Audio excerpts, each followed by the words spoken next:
Mechanical engineer के बाद दूसरे मैकेनिकल इंजीनियर को बात नहीं करनी चाहिए थी, लेकिन बहरहाल बारी है मेरी। इत्तेफाक है ये। इत्तेफाक है।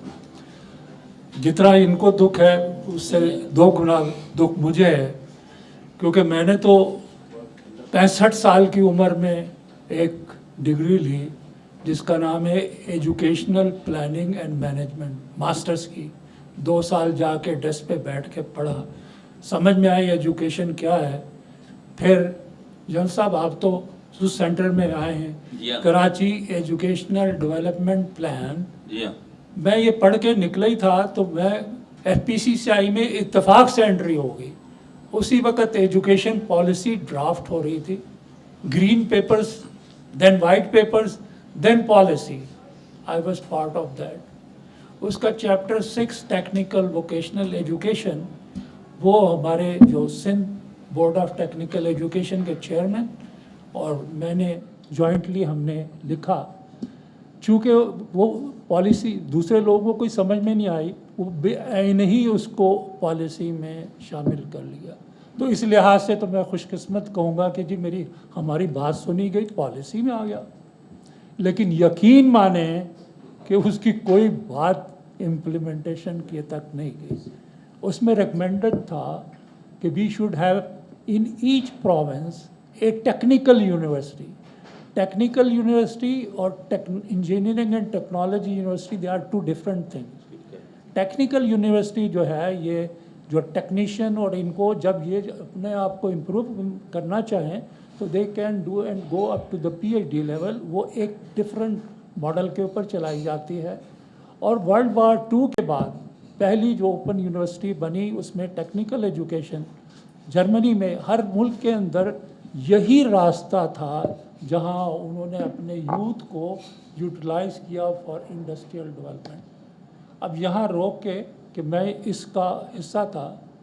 For 3 terms of 2 years I was part of Sindh technical education board. I put forward many reforms and they were accepted. उनमें से एक ये भी थी कि एक स्टेज पे आके मैंने कहा कि जो भी यहाँ टेक्निकल एजुकेशन बोर्ड में अगर कंप्यूटर लिटरेट नहीं हो सिवाय चपरासी के और माली के, everyone has to be do, otherwise 2 साल के बाद वो रुखसत, अब पता नहीं कितनी इम्प्लीमेंट हुई या नहीं। लेकिन जन साहब आपके स्कूल भी मैं गया, इनका स्कूल माशाल्लाह ये 3 स्कूल 6 चला। कौन से स्कूल में गए? हाँ, मैं एक तो आपकी ये एडमिनिस्ट्रेशन सोसाइटी जहाँ पर 100% रिजल्ट है। 100% रिजल्ट एंड कोई फेल नहीं है बच्चा, कोई नहीं, और सब फर्स्ट डिवीजन गवर्नमेंट की, दैट इज गवर्नमेंट स्कूल। एक ग्रेड एंड इसी तरह से गवर्नमेंट स्कूल। आपकी बेगम साहिबा जब थी तो मैं वहाँ वो उनके इस कॉलेज में भी गया जो पहाड़ी के ऊपर है। Absolutely fantastic. और ये इसी तरह से ये है गवर्नमेंट स्कूल जिनको अपनाया गया।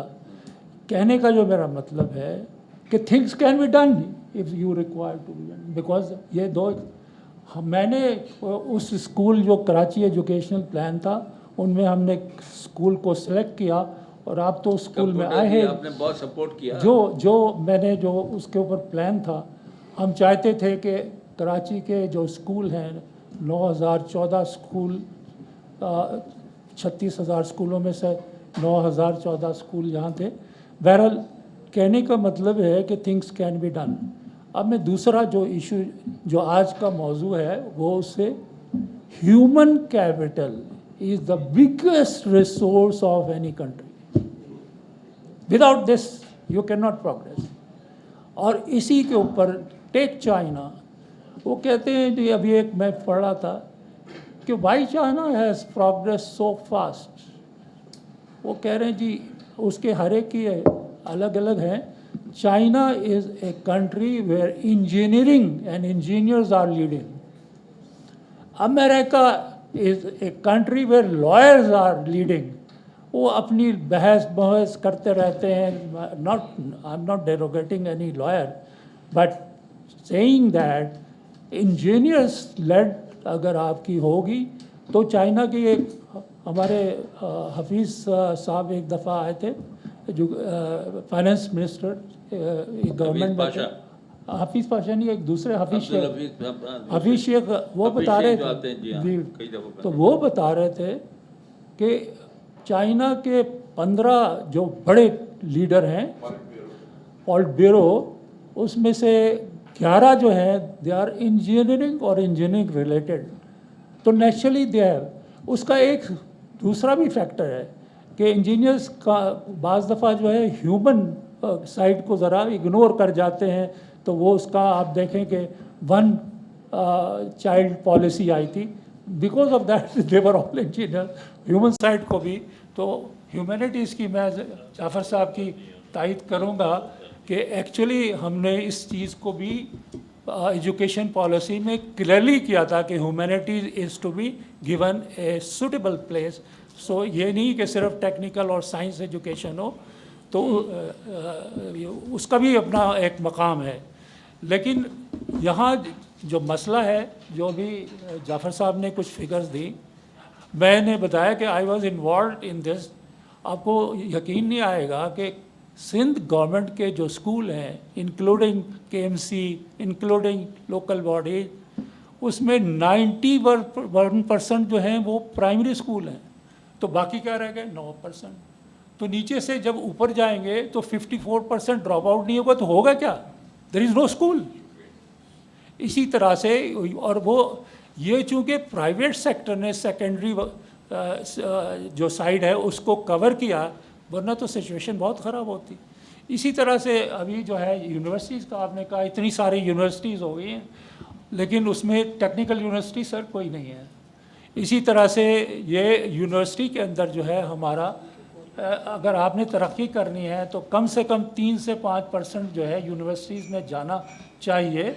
जो आजकल के जो मॉडर्न सब्जेक्ट है उसमें हमारी यूनिवर्सिटी का इंटेक तो 1% बेस से ले जाएँ तो 1% भी नहीं जाता। तो अब जो हमारा ये तो हो गया कि हम प्रोड्यूस नहीं कर रहे हैं, लेकिन जैसे ही अभी परवेज़ सादिक ने कहा, जो प्रोड्यूस कर रहे हैं वो ब्रेन ड्रेन हो रहा है। तो हम लोग किस तरफ जा रहे हैं? This situation is very very serious. दूसरी बात ये कह रहे हैं कि अगर सब ये इंजीनियर प्रोड्यूस भी कर लिए, ये टेक्नीशियन प्रोड्यूस भी कर लिए, लेकिन अगर इकोनॉमिक एक्टिविटी नहीं होगी, फाइनेंशियल कैपिटल नहीं होगा, तो आप फाइनेंस नहीं होगा, तो फिर आप क्या करेंगे? तो ये सारी चीज़ें इंटर रिलेटेड हैं। और जैसे अभी जनरल साहब ने कहा कि इसके लिए प्लानिंग कमीशन होना चाहिए। Incidentally Ahsan Iqbal, a very competent engineer, is there. Incidentally, a very competent engineer, Murad Ali Shah, is there as chief minister. But we don't find, because क्यों है वो आखिरी बात कह के मैं ख़त्म करूँगा, बिकॉज वो कहते हैं ना, एलीट कैप्चर हो गया। पाकिस्तान की जो है पूरी सोसाइटी एलीट कैप्चर हो गई है। और उसमें से ये कौन कह रहा है? IMF की रिपोर्ट। भाई पढ़ के ज़रा इसको मेरी तस्दीक करना कि क्या ऐसा ही है। और जब तक एलीट कैप्चर से नहीं निकलेंगे ये तरक्की नहीं हो सके। We have gone in wrong direction. जब तक डायरेक्शन सही नहीं होगी, मुल्क तरक्की की तरफ कैसे जाएगा? Thank you very much. Thank you very much. Umar साहब, आप कुछ कहना चाहेंगी प्लीज़?